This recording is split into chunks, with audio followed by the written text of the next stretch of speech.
Qendra Kulturore e Fëmijëve, mbështetur nga Bashkia Lushnjë, organizoi në sheshin para bashkisë 7-8 marsin, me një koncert festiv, Ju falni dashurinë në zemrat tona. Dashurinë dhe respektin për mësuesit dhe nënat, vogëlushët e shprehën me zërin e bukur, që ishin dhe cicërimat e para të pranverës në këtë fillim marsi. Pranvera edhe këtë vit trokiti në vendin tonë. Me gëzimin që çel pranvera dhe ne festojmë të lumtur 2 datat simbol, të dijes e të rilindjes së jetës, 7 dhe 8 marsin. E ku ka më bukur se sa të festosh në këtë stin të luleve për 2 lulet më të bukura të jetës tonë. Mësuesit tanë të dashur, që ndër vite keni mëkuar tek ne dashurin për tijen, familjen e Adveun, dhe për ju nëna, që na keni dhuruar jetën, na keni rritur me dashuri e edukuar me sakrificave sublime që vetëm nënat e gratë shqiptare din ta bëjnë. Mama, mama, është kjo këngë dhurat për ty, mama, mama. Kryetarja e Bashkisë, Eriselda Sefa, uroi festat mësuesve dhe nënave në Bashkinë Lushnjë. Ku më bukur se një urim që dan këta artistë të rinj për nënën dhe mësuesin mund të jepet një urim nga unë.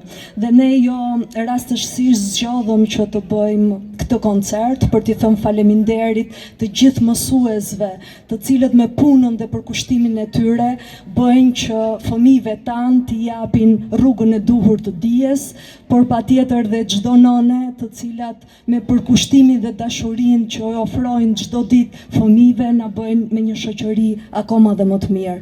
Kështu që më lejoni që t'i uroj gëzuar 7 marsin të gjithë mësuesve të Bashkisë Lushnjë dhe t'i falenderoj dhe në emër të institucionit, por besoj edhe në emrin të gjithë tuaj që jeni këtu. Faleminderit për gjithë atë përkushtim të jashtëzakonshëm që bëni për fëmijët tanë, por patjetër nuk mund të lëm pa uruar dhe çdo nën, qofshin nëna sa më të bekuara dhe sa më të lumtura çdo ditë të jetës së tyre. Gëzuar. Quha jo në sa e mirë, sa e ëmbël, sa e tri, betëm tokët e ka jo, një bitbin e një shqipoj, zëja për e ngrohtë, si kushtrim o në përbot. Ajo popull historinë dhe gjua si këndon, gjua për gjua jo në parot e të ndelin, që soton është do shkronjë të shira për lirin, gjua për gjua jo në parot e të ndelin. Të nevojshëm, por të pamjaftueshëm, e kanë konsideruar një zëri pensionistët fjerak bonusin e pranverës që ka nisur të shpërndahet që nga data 1 mars së bashku me pensionin mujor. Për mikrofonin e 4+, pjesa më e madhe e tyre kanë pohuar se bonusi 10.000 apo 5.000 lek shtesë do të shkojë kryesisht për ilaçe e ushqime.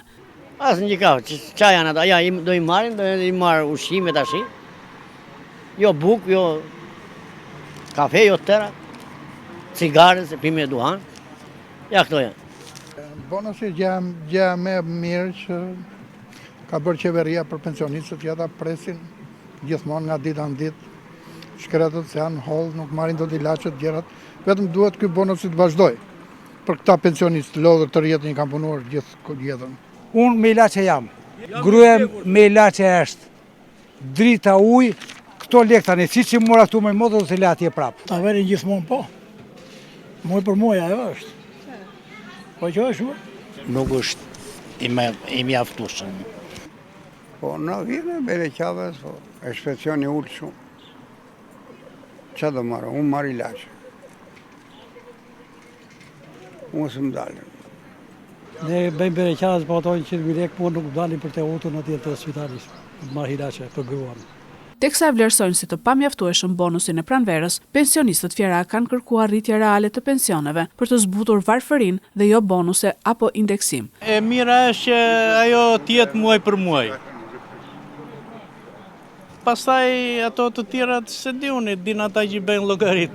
Edhe pse ky bonus mund të tërhiqet deri në 30 shtator të këtij viti, në të gjitha degët e postës shqiptare në Fier, vihet re një dyndje e madhe të moshuarish që në ditët e para të shpërndarjes së tij.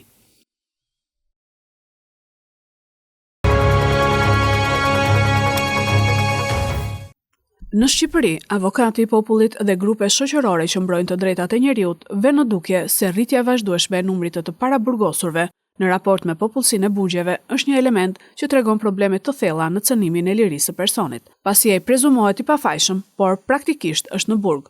Sot në institucionet e vuajtjes së dënimit ndodhen 5028 shtetas, 62% të cilëve të paraburgosur, një shifër që e vendos Shqipërinë në vendin e fundit në rajon dhe Evropë për nivelin e lartë të personave që mbahen në burg pa një vendim gjykate të formës së prerë.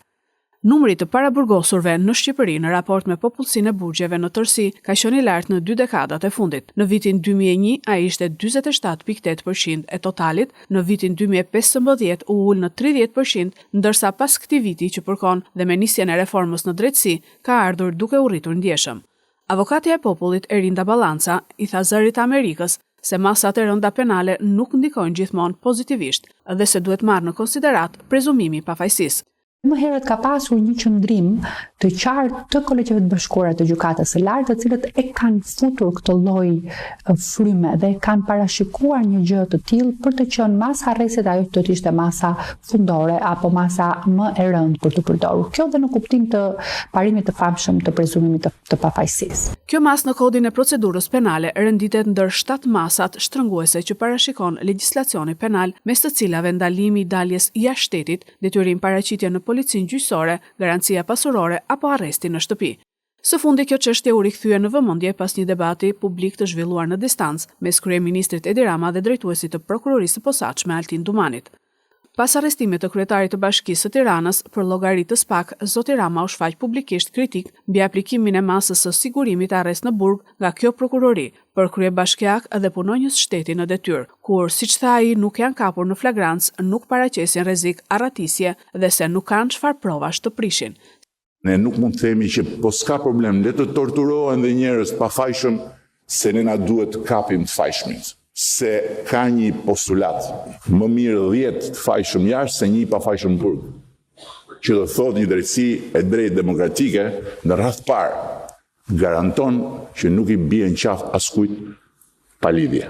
Por në një reagim publik, drejtuesi prokurorisë së posaçme Altin Dumani tha se vetëm 9% të paraburgosurve janë subjekte të SPAK. Pjesa dërmuese e tyre vijnë nga bota e krimit të organizuar. Përpjekja për të vendosur SPAK si një institucion represiv është një përpjekje të shtuar sepse shifrat flasin vetë. Prokuroria e posaçme në kërkesat që bën është e kujdesshme të vlerësojë kriteret dhe kushtet që parashikohen në procedurën penale sa e takon llojit të masës. Sipas statistikave të prokurorisë së përgjithshme, në 2 vitet e fundit, kërkesat e organit të akuzës për masat e sigurimit të arrest në burg janë vlerësuar nga gjykatat në masën 80%. Shqetësimet mbi nivelin e lartë të personave në paraburgim në Shqipëri janë nënvizuar thuajse në të gjitha raportet e Komitetit Antitortur të Këshillit të Evropës dhe grupimit që mbrojnë të drejtat e njerëzit në vend gjatë viteve të fundit. Por megjithatë ende nuk ka përparime në këtë drejtim. Nga ana tjetër, edhe Gjykata Evropiane të Drejtave të Njerëzit ka filluar të japë vendimet e para dhe të paktën në 2 raste e ka dënuar Shqipërinë për aplikim të padrejtë të masave të sigurimit.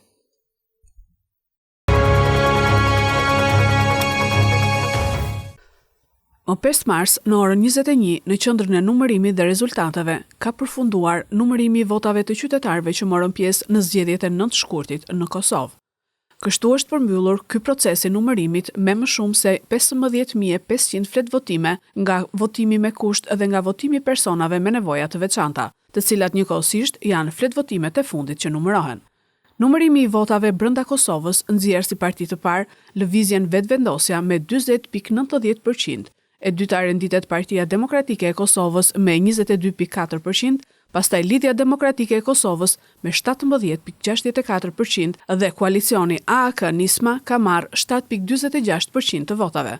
Nga votat e diasporës në përfaqësi diplomatike e para është Lëvizja Vetvendosja me 80.71%, pastaj është PDK me 7.73% të votave, LDK-ja ka marrë 7.30% e AK-Nisma 1.97%. Edhe nga votat e diasporës me post, e para përsëri është Lëvizja Vetvendosja me 51.57%, e dyta është LDK-ja me 30.55%, pastaj PDK-ja me 9.48% dhe AAK-Nisma me 3.23%.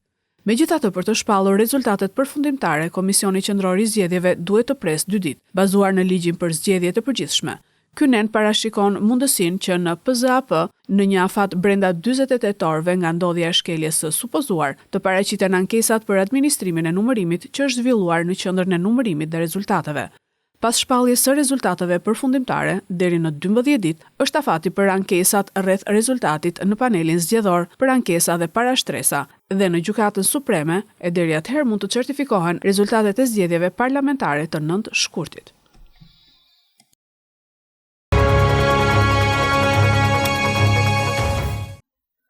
Liverpool ka fituar me rezultatin minimal 1-0 përballë Paris Saint-Germain në Parc des Princes. Një ndeshje dominuar totalisht nga francezët nga minuta e parë deri në minutën e 87, kur i sapo futuri në lojë Elliot do të prishte gjithçka, duke i dhënë avantazhin të kuqve pas asistit të David Nunez. Një ndeshje me mjaft ritëm, ku parizianët arritën të shënojnë në pjesën e parë me anë të Kvaratskhelia, por që u anullua për pozicion të parregullt. Më pas do të ishin disa tentativa të njëpasnjëshme, por Alisson vendosi të mbyllte portën. Dhe siç ndodh gjithmonë në futboll, nëse nuk shënon, do të pësosh. Kjo ndodhi në fund të sfidës. Ndërkohë që në derbin gjerman, atë mes Bayern Munich dhe Bayern Leverkusen, bavarezët duket se kanë lënë shumë pak për të diskutuar për ndeshjen e kthimit, pasi shënuan plot 3 herë në portën e aspirinave, 2 herë Harry Kane dhe Musiala. Sa i përket sfidës tjetër mes Benficës dhe Barcelonës, Blaugranat fituan me rezultatin minimal 1-0, por duhet theksuar se katalanasit luajtën më shumë se 70 minuta me 10 lojtar pas daljes me të kujt të Cubarsit.